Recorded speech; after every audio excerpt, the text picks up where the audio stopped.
Peace. What's happening, good people? This gift here for Payusnomind, and let's talk about Spotify's new feature called Discovery Mode. Now, Discovery Mode is a tool that you can find in your Spotify for Artists dashboard under campaigns. It's like in the same area where you would find the marquee feature for those that know what that is and where that is. Now, this new Discovery Mode feature allows artists to prioritize a track for discovery in radio stations and autoplay. Now, how does this work? What are the requirements? What can you expect out of it? Is it a good or bad thing? What are the long-term ramifications of this feature?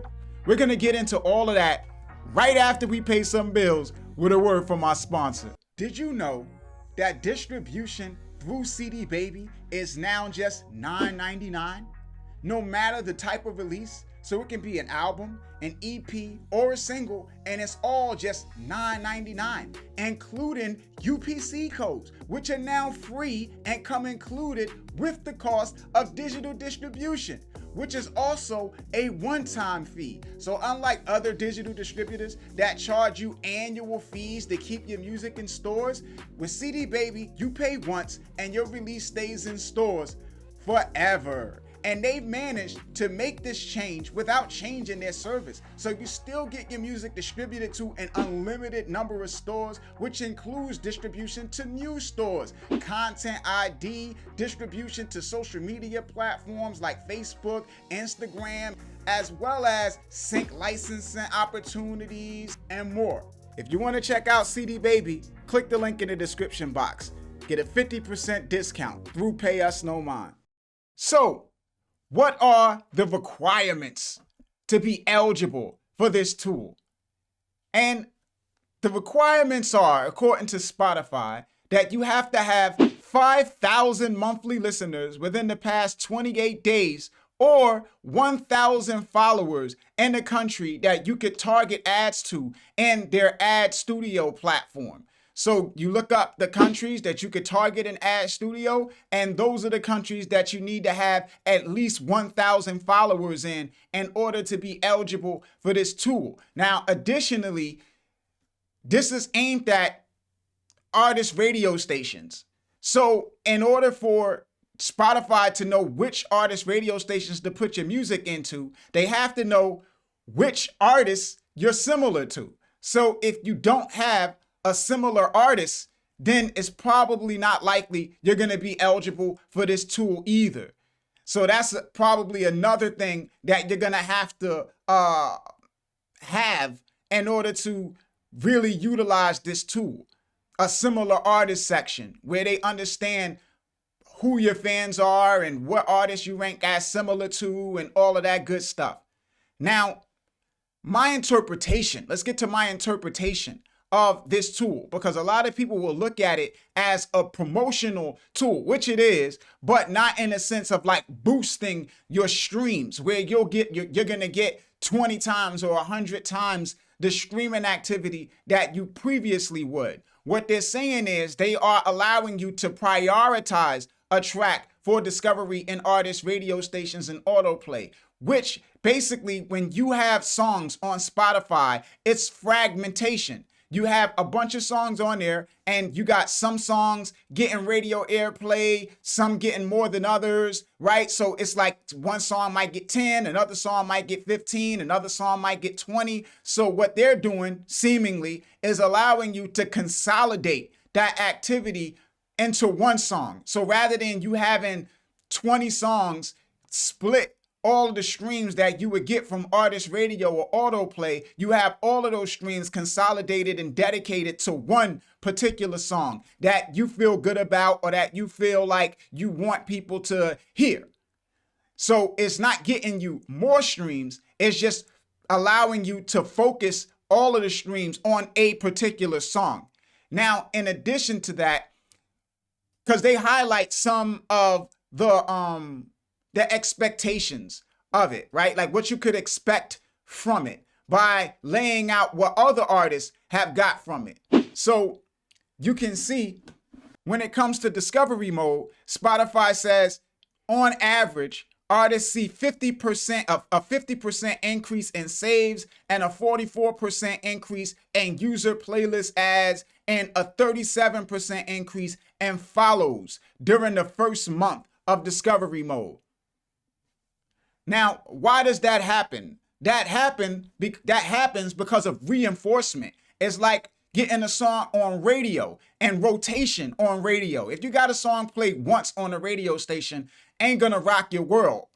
If you get a song in rotation, it can make a big splash. Why? Because people are moody, and timing is key with this type of stuff. So with radio and something like this, a song comes on in the morning, you're not in the mode for that kind of music in the morning. It's an upbeat song. You start your morning slow and relaxing. It's not your morning vibe. So that song ain't gonna connect with you at that time. But then if they hit you in the afternoon when you're working out and you need an energizer booster or something like that, and it's an upbeat song that gets you going, then that song might click at that time. So with something like this, it's hitting them at different parts of the day. So different parts of the day, they might be going to playing an artist radio station. They might be listening to music in general that is viewed as similar to your style of music, and Spotify auto cues it up, and it could have a bigger impact on them when it hits them at that particular time. So that is the reason why it increases the saves and the follows and the playlist additions and stuff like that. But note that they did not cite an increase in streaming activity. They didn't say, hey, this guy got, or on average, artists experience getting an increased number of streams, because that's not what it's about. They're consolidating streams that you already would get fragmented and broken up between other songs into one. So it's not about an increase in streaming activity. It's more about an increase in engagement and an increase in,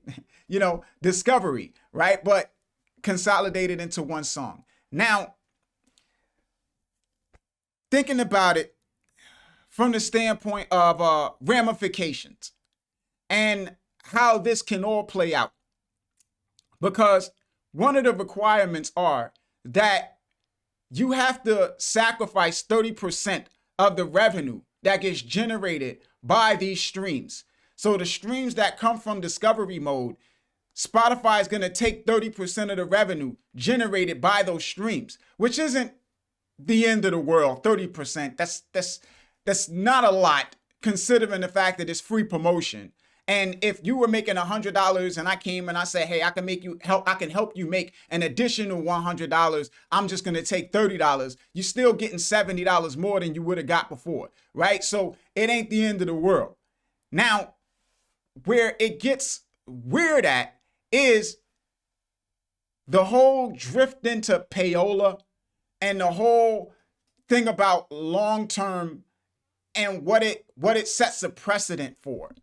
So in a previous live stream, I talked about how the president or the guy that runs Universal Music Group was talking about how artists were, or was it Warner? I forget what record company it was, but he was talking about how artists that are like unsigned and independent, they're not like driving people to Spotify that are subscribing. Like, people don't subscribe to get their music, and people don't come to Spotify to get their music. So why are they, the major record companies, splitting revenue with artists that are just using it as a promotional tool when that's what it's doing for them? It's promoting them. So he wanted to effectively create a way to reduce the royalties, or maybe even eliminate independent artists from the royalty pool, to make sure that the record companies got the lion's share of the profits. And you say, well, how do you do something like that? Well, start with something like this. Because what I said back then was that they'll basically introduce something that'll seem like it's beneficial to artists, and artists will jump on it and they wouldn't even know what was happening. Because if somebody comes out and they say, hey, we're going to take revenue from artists and give it to major labels, and they're like, oh my God, this is terrible. Who can, so they give you something that makes you feel like, yo, this is a good deal.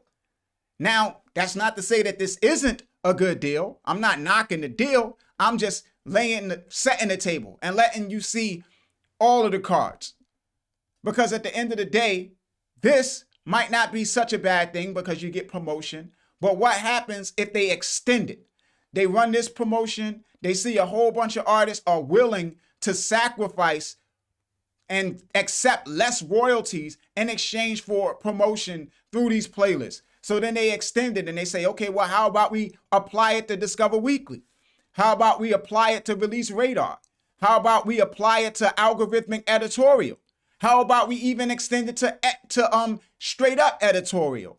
Next thing you know, you got all of these different places that are generating streams for you, but you're getting way less than what you should have got. And now you effectively bring about what the head of that record company was talking about, with artists doing it to themselves. Not even the platform having to do it, but the artists doing it to themselves. And the thing about it is, it's like Spotify is keeping 30% of that revenue. And I could look at that and I can say, okay, well, they're keeping 30% of the revenue. That doesn't really benefit record companies, but who knows where that money goes? So they negotiate with these record companies and they give them advances. So that 30% might not go to their pocket. That 30% could go to the next advance that they give the record companies, you know? So you are subsidizing them in a way. They're taking money from you and then paying it out to them through advances, possibly. So, I mean, when you expand this out into all of these other playlists and all of these other aspects of Spotify, it could get really ugly for a lot of artists that don't have a lot of power within this music economy, you know? Now, I mean, that's a pessimistic view, right?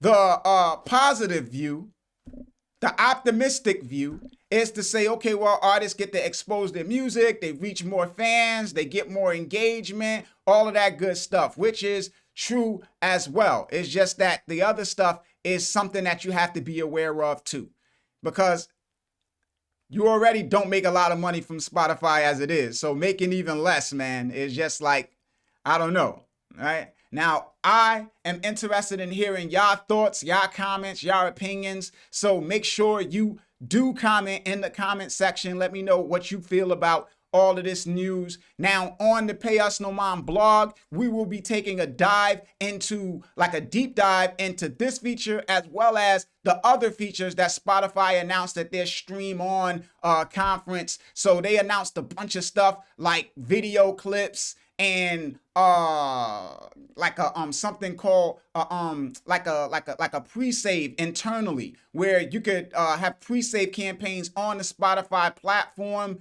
a bunch of different stuff. And we're going to be going through it feature by feature and breaking it down in grave detail, what it is, what it does, what I think, what ramifications it could have, all of that good stuff. So check the Pay Us No Mind website for that. It's a link in the description box. As always, y'all can hit me up at Payusnomind on Instagram, at Payusnomind on